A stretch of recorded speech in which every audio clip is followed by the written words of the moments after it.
かく自分の心がピカッと光るみたいな、それがあるかないかですよね。ああ、ピカッと光る。なるほど。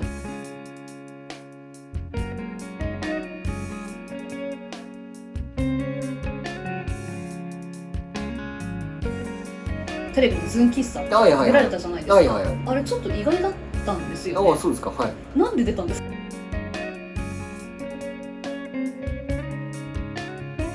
テレビは基本的には出ようと思ってなかったんですよ。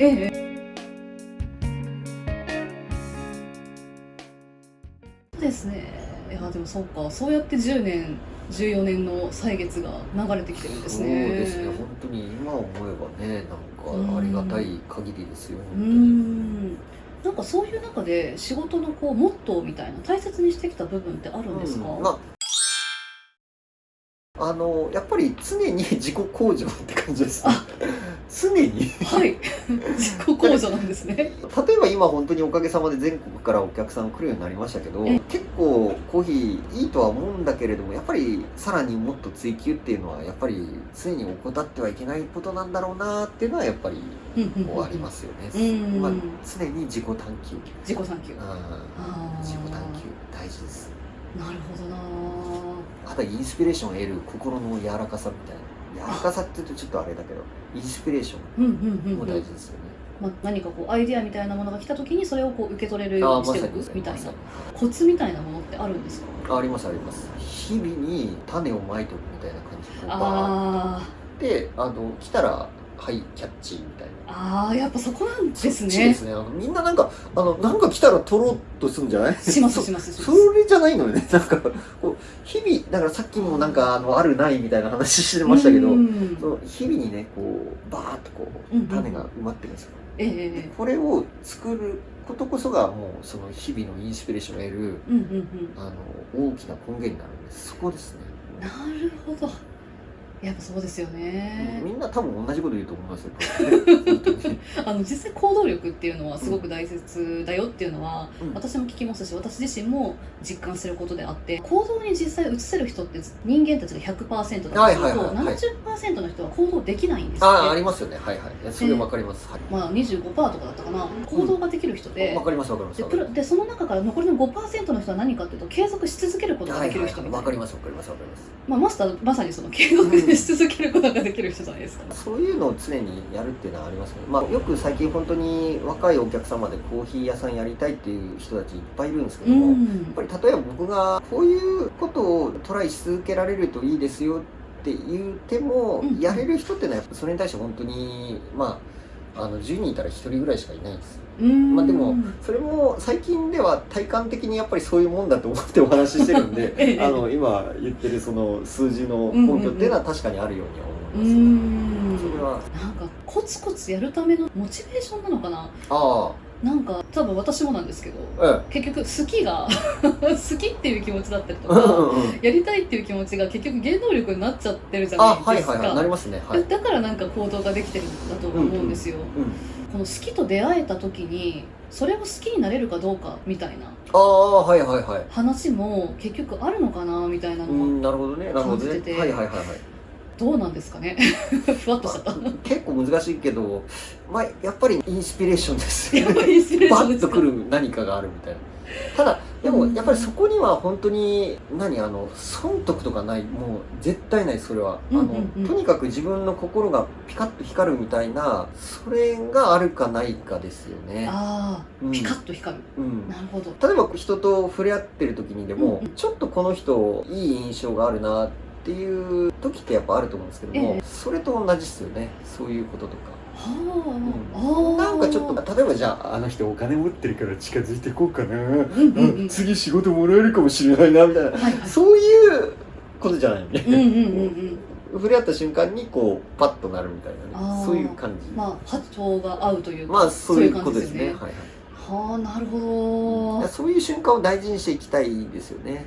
それをキャッチできるのも結局心の余裕なんでしょうね。そうですね。心の余裕だったり柔軟さ。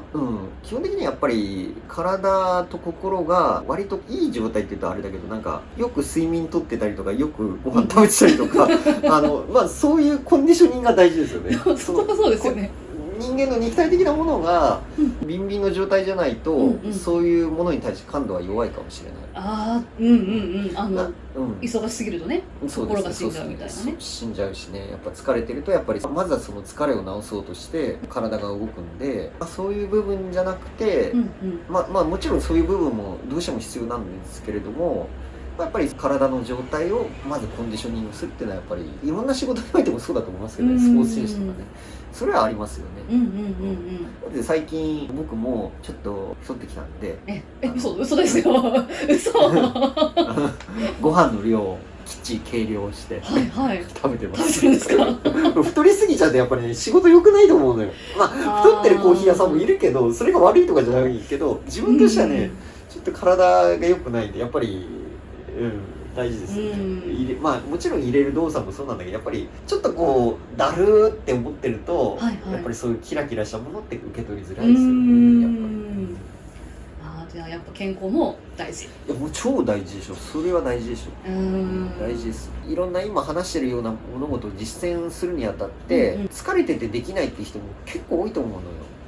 いると思います、ね、でそういうのがこう依存とかいろんなものを生んじゃったりするんだけれども、ちょっと疲れてて考えられなくなっちゃってるからね、だけどもまずはそのこう自分のコンディショニングをねそうですよねするっていうのが大事だと僕は。なるほどですね。まあでもそうですよね。ちゃんと睡眠とってないと頭働かないし、もちろんちゃんと食べてないと、行動するためのエネルギーにやっぱりないし、そうですよね、だからそういう部分もねやっぱりいろんな物事を作る上での一つになるんで、ちょっとやっぱりコーヒー屋さんになりたい人に触れ合ってもやっぱそういうのはいろいろそれとなくチェックはしますよね。健康そうかどうか。そうやっぱ会話してる中でもなんか感じるじゃないですか。大丈夫かな、こういう部分とか大丈夫かなって思いますよね。稀にねその身体能力がすごくて全然大丈夫だよっていう人もいらっしゃるんですけどね。私の師匠とかもそうなんですけどもやっぱりそういうそのタイプでした。でもそれを見ちゃうとできちゃう人もいるからってなっちゃうけども、通常においてはそんなことないからまずはそういうのが大事で。でそこからこういろんな物事をフラットにね、こう見られるのが大事です。ですよね。なんか私も体力ないので、全くない大丈夫。それ自分で分かってるの大事。そうなんですよ。だからなんか自分ができるところってここまでだなっていう目標を、でもこれも結局やりながら自分がオーバーワークになってたなっていうタイミングに、オーバーワークにならないようにこう調節するっていうことだったりとかをしてないと、結局自営業特に健康害しちゃったらもちろん有給がないから我々やっぱセルフコンディショニングってすごい大事ですよね。基本的に自営業ってそのセルフコンディショニングの部分は強いですよね。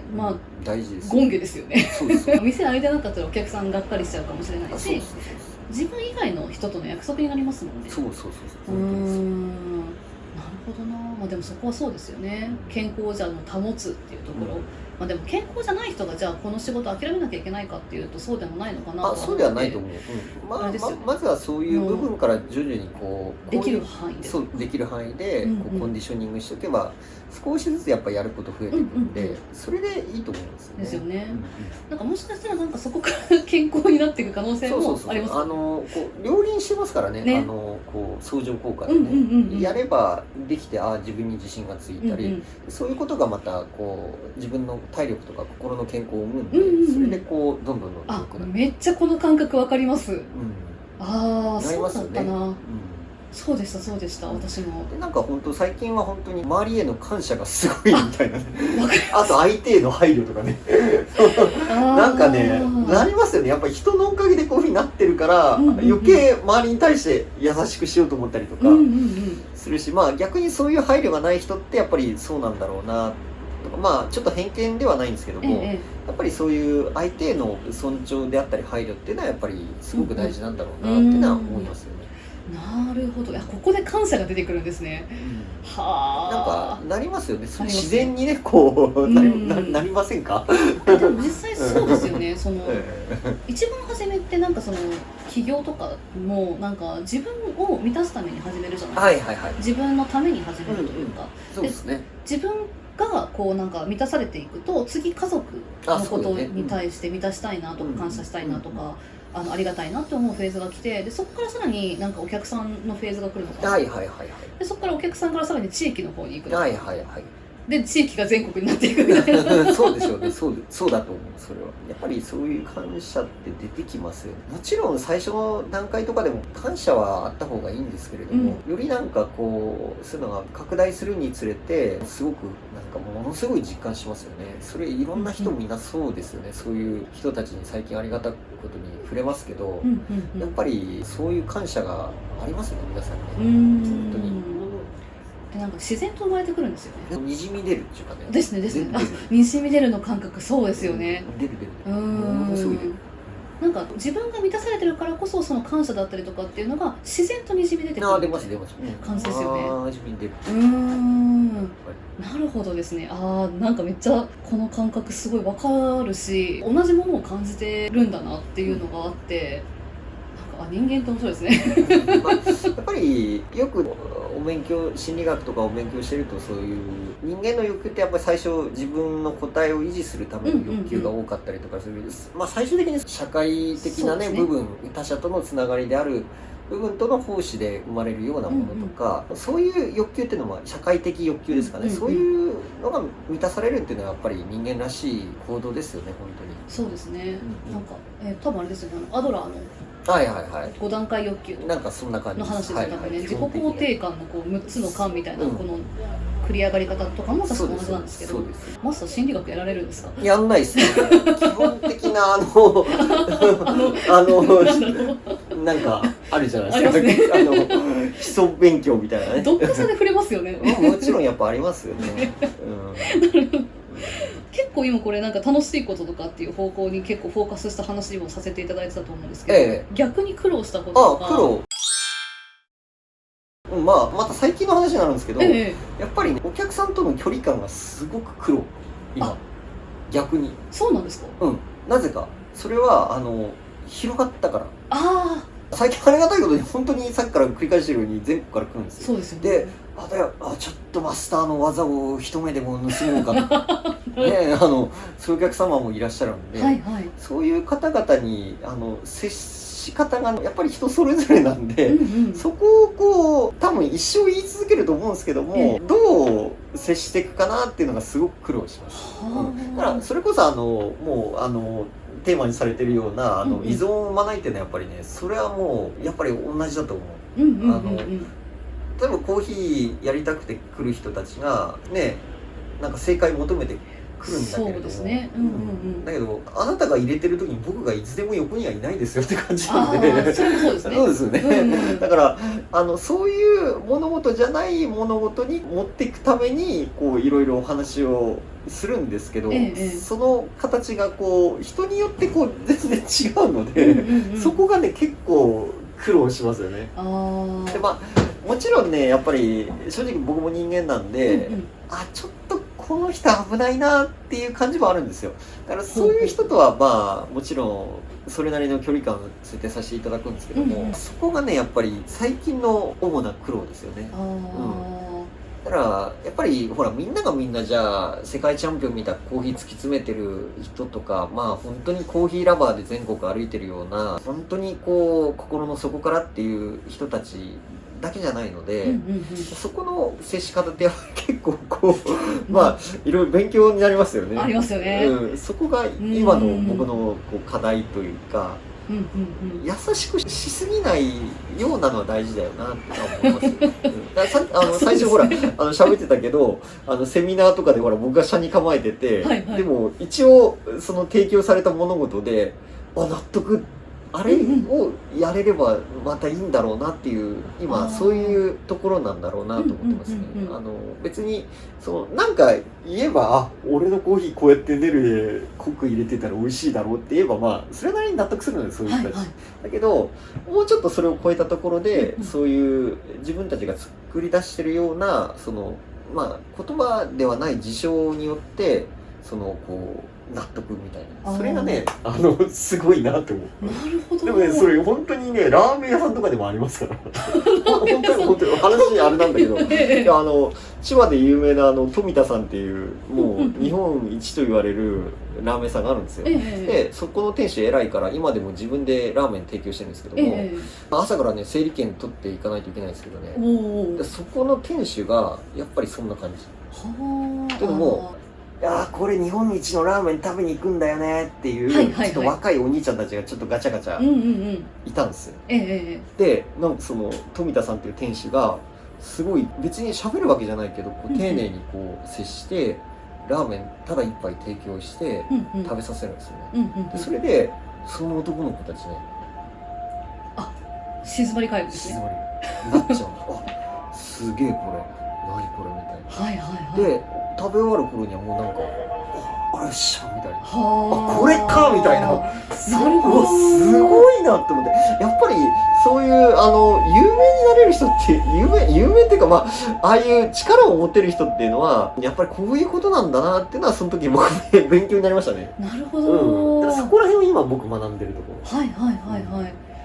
なるほどですね。確かにテレビに出られたりとかしましたしましたしね。そういう影響とかもありつつ。まあ結構こうテレビ見てきましたよっていう人にね話したりはしますけども、なんでしょうね。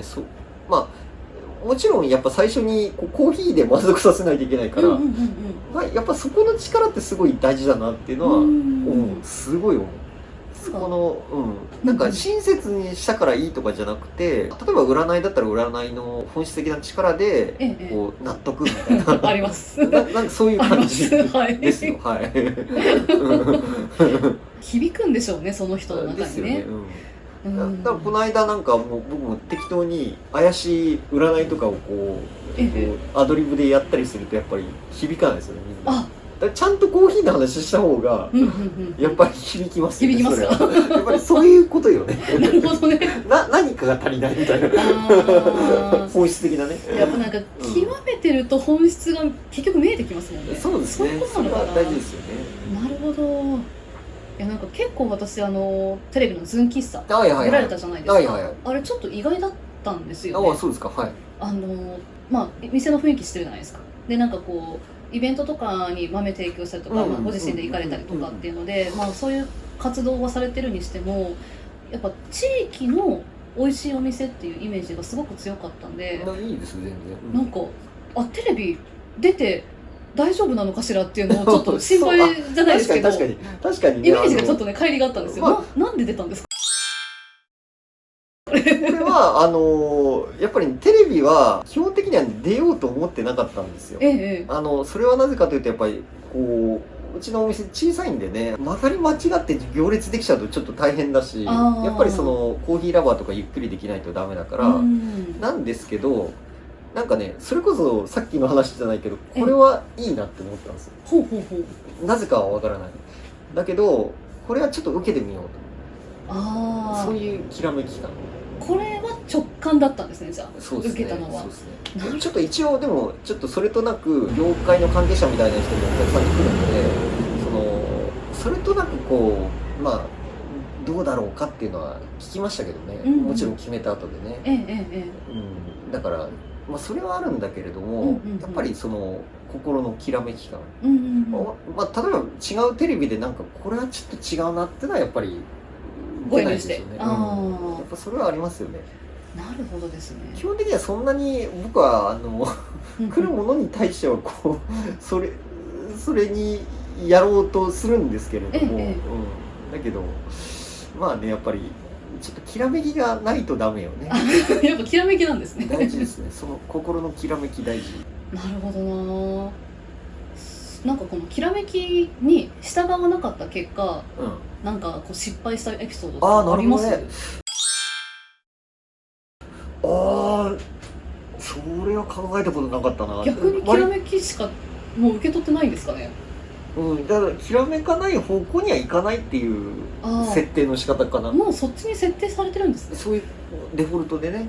デフォルトで、初めから。そうですね。だからそこはそうよね。だからこれしたら変じゃないかなっていうふうに思い始めちゃうと、ちょっとこうデフォルトがそっちじゃなくなるんで、やっぱり自分の心の声に従うっていうのはすごいありますよね。なるほど。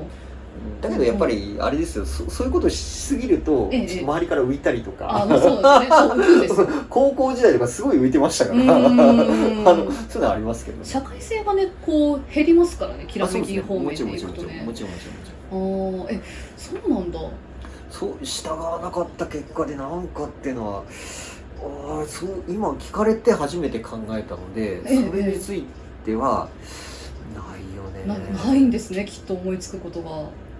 でもね、そうだ、こういう例え話をすればいいか。例えばこうお仕事してるといろいろ誘いがあります。ありますね。それに対してどうしても戦略上とか損得上で行かなければいけない事象が発生しますよね。それでやっぱりちょっとうっすらこうあんまり行きたくないなと思いながら、なるとやっぱりそれは良くない方につながってくる。そうですね。そっか。そういう物事はある。そういう物事の時に例えばですけど、なんかその初めの本心では、あんまり乗り気じゃなかったんだけれども、もう行くって決めた段階で楽しんじゃうっていう意識にガチッと変えるとかっていうことで乗り切ったり。それもね、つい最近ありました。ありました？ありました。それもつい最近ありました。本当ですか？つい最近ありましたね。でもそれね、すごい良かった。ちょっと細かく喋るといろんな人に迷惑かかるんで喋らないけど、すごい大人数の前でコーヒーのことをお話しする機会が聞きたかったそれあったんですよ。だけどちょっと僕としてはこうコーヒーラバーは集まってない場なんで、どうかなと思ったんだけど、行ったら行ったでもう 2000% くらい良かったですね。なるほどね、こういうの必要なのかみたいな。いやでも私はマスターのそういう話多分すごい受けると思っていて、そうですね、受け取るやつはね完全に受け取るっていう感じですね。ちょっと僕もねそういう場に慣れてなかったんで、基本はよく僕の話をよく聞いてくれるコーヒーラバーの前だったらもう全然大丈夫なんですけど、やっぱりあんまりコーヒーに興味ない人の中でお話しするっていうのがどういうことなのかなっていうのを、それでね結構勉強しました。あんまりでもいろんな人に言われたのは、あんまり意識しなくて普通に喋ってれば大丈夫ですよっては言われたんですけども、それはでもその場は一応引き受けたので楽しみましたけどね。それ結果はすごく良かったです。皆さん喜んでいただいたし、いやあれは逆にいい機会得られたの。ちょっとこうなんだろうな、なんかありますよね。ちょっとこれ自分にどうかな。そうなんですよ。って時もありますよね。ありました。つい最近ね。やるってなったらやっぱ楽しんじゃう。やるってなったらやるしかないな。ないですね。やるしかないですよね。そう。やるしかない。なんかこう例えばじゃあ皆さんのお話だとこう行きたくない飲み会みたいな。でもじゃあ行くってなったらやるしかないですね。その飲み会自体もね。なんか大変かもしれないけど、なんだろうな、その空気に飲まれるじゃないんですけど、飲まれるじゃないんですけど、なんだろう、自分からその空気を吸いに行くというか、当事者になりに行くっていうか、当事者になってそこの中で楽しみを見出すと。いやちょっと嫌だなっていうのにフォーカスするんじゃなくて、やっぱり何かこういけるかもしれないなっていう部分にちょっとこうフォーカスしていくと、必ず何か見出せるものがあるので。支柱に活を見出すみたいな、人間のいいところですよね。ですね。だいぶこう物事自体がなんか本質に一つのやっぱきらめきっていうのに集約しつつあるのかなと思ってるんですけど、なんかマスターの中で人生において大切にしてることみたいな、人生において大切にしてることありますか？難しいな。大切にやっぱり本当に結局そういう自分の心に応じて動くっていうことですよね。そのさっきから話してるきらめきがあったらそれに対してこう素直に行動するっていう、素直に行動ですよね。素直にそうですよね。例えばコーヒー屋で話するんでしたらばちょっとコーヒー屋さんやりたいなってうっすら思うでしょ。やりたいなてんじゃなくて、例えばもうやりたいなと思ったらじゃあコーヒー入れてみようあ、コーヒー入れてみようから始めは。もう全然それでいいでしょ。だからみんなで何かちょっと勘違いしてるよみんな。なんかじゃあ俺じゃあ世界征服するみたいなテンションで言っちゃいけないと思う、僕は。じゃああなた何日本で一番有名なコーヒー屋になるつもりでいるのみたいな、そういう遠大な、もちろん遠い夢としては持っててほしいんだけれども、やっぱりね、何かそのきらめきを作るためには、本当にね、できることから、本当それですよ。ただそれだけ。それが徐々にこう少しずつですけどなってくる。まずでもじゃあ入れるって行為したらもうじゃあまず一歩近づきますよみたいな、それはねありますよね。結局一歩一歩なんですよね。そうそこが見えないと、結局いつまでも例えばコーヒー屋さんで言ったらお店開けないなとか、いつまでもじゃあ踏み出せないなっていうスタイルになるんで、まずは自分でできる範囲内のところで実行すると。で例えばでも人間ってやっぱりこうそれでじゃあ、コーヒーの話にするんであれば、入れるのに失敗するじゃない。大体失敗しますわね。そしたらどうするかみたいなね。次失敗しないためにはどうすればいいか。っていう。皆さんやっぱりどうしても最初にあんまり失敗したくないなっていう気持ちがあるんで、ありますね。じゃあちょっと入れ方を教わろうとか、今で言うとインターネット見てみようとかなると思うんですけど、そこよりもまずきらめきを感じたら自分でやってみる、それに対して何かがこう起こるわけですよ。そこをまたさらにキャッチしていくみたいな、それの連鎖ですごい遠くまでいけるみたいな、ものすごい遠くまでいく。なんか予想してない方に行く時ありますよね。それグッとですよね。なるほど。今日だってこういうお話になるってあなたが最初に入ってきた時には思わなかったそう4年前とかねだからそういうことよ。でもそれをちゃんとこうそっかじゃあこの店好きで通ってくれて、そういうふうにインタビューやりたいなっていうお話だったらもうじゃあ受けてみようってなりますわね。そういう感じですよ。なるほどですね。失敗してもいいしね、全然。でもそうですよね。だからそこを動き出してその事象を見て、またやると、そんな感じ。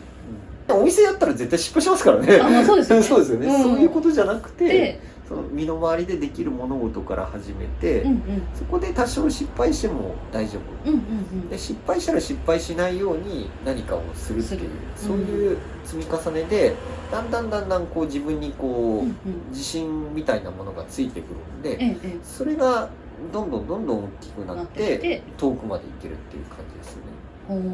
やっぱ一歩目ですね。大事です。一歩目を踏み出す。きらめきを感じたら一歩目を踏み出す。ここの行動までがセットですね。そうですね。人生を楽しい、楽しむ、楽しいをするコツみたいなものって、コツなんか伝授いただけないですか？難しいな。コツってでもね、やっぱりこれ最初の話に戻るんですけど、やっぱり体のコンディショニング大事。そうですね。そこか。基本的なことですけどね、それがないといろんな行動とかいろんなこう人との触れ合ったりすることっていうのもやっぱりこう苦しくなっちゃう。だからまずはね、やっぱりね、きちんとなんかこうね、平べったく言うとご飯食べておねんねして寝てこれ大事。なるほど。そうするとね、いろんなものを受け取れるようになるんで、受け取った時にいろんな物事をこう行動するパワーもある。それをするとまたいろんな物事が引き起こってくるんで、そういうことができるベースっていうのがやっぱり皆さんこれ見てるとやっぱりだんだんすごい若い人とかもいるかもしれないけど、やっぱりそういうちょっとこう体の感じもだんだんほら年齢上がってくるとこう衰えたりとかもするんだけれども、そういうことも含めてこうコンディショニングしてるとやっぱりね、いろんな物事を起こせるようになるんで、大事ですね。なるほど。健康を食事と睡眠をしっかりそういう感じですよね。大事だと思います。なるほど。自分が寝るとか食べるとかっていうところの地盤がまだできてないとか、会社員としてその働きすぎちゃって、はいはい、疲れちゃったりね、疲れちゃってたりとかっていう言いますよね、方で、かつそれがその恒常的になっちゃってる方いますとかに関しては、もうやっぱ休める環境を作るとか、その通りですですかね。多分よくね、こう心が疲れすぎちゃってやっぱ休職されてる方もたまに来るんですけども、やっぱりね、半年ぐらい休んでるとなんか仕事したくなるとかね、逆にねやりたくなるって、そういう感じに持っていけるといいと。やっぱりそういうのに早く気づくのもいいですよね。例えばこう傷を受けたりとかするんでも、痛手が弱いとこう早く治りやすい。そこに早く気づければすぐ休んですぐ回復みたいな、それもあるし、そうですね。そういう物事を受け取るにもまずはやっぱ体とかも大事なんだけれど、なるほどですね。なんかあれですね、今日のこの全体を通してのお話って、なんだろうな、それこそきらめきだったりとか、自分を大切にするっていうところが、なんかいかに大切というか、なんかもうそこがベースだよっていう話がすごく多かったなっていうふうに感じるんですよ。多分ね、何かをやろうとするとやっぱりそういう物事って必要なんで、ですよね。さっきから言ってるようにやっぱりいろんな人の話とか読むと、やっぱりこういうこと言ってますよね。いろんなこう本当にいろんな人の本読むけどなりますよ。最後に、コーヒー屋さんを始めたいっていう方がもしこれ見てたら、なんか一言いただいてもいいですか？はい。コーヒー屋さん始めたいっていう人に対しての一言ですか？はい。コーヒー屋さんを始めたいっていう一言に言うっていうのは、もう本当にコーヒーを楽しんでください。コーヒーを楽しんでくださいと。それ楽しむためにはさっきから喋ってたことを大事でしょ？だから言えるのは一言で言うんだったらコーヒーを楽しんでください。これですね。じゃあもうコーヒーを楽しんでもらって。はい。で、そうですね。そこにやっぱ通じますね。そうですね。いろんな物事がね。なんか楽しめてない人もいるもん、やっぱやりたいそうにしてる人で、なんかちょっとお金のためにお金稼がないといけないから、これやると儲かりするからとかね、いらっしゃるんですよ。それだとやっぱりなんか違う方にいっちゃう。もちろんお金稼ぐことは悪くないですけど、やっぱその心のきらめきですよね。わかりました。これからそれこそコーヒー始めたいっていう人とか、自分でお店やりたいっていう方だったりとか、てか自分が好きなことやりたいなっていう方、たくさんいると思うので、私の特にチャンネルとかだと、なんかそういう人たちがなんかやってみようかなっていうきっかけがお届けできてるんじゃないかなっていうふうに今日思うので、それならね、よかったです本当に。なかなかね、こういうふうなお仕事やるってすごい難しいんですけどね。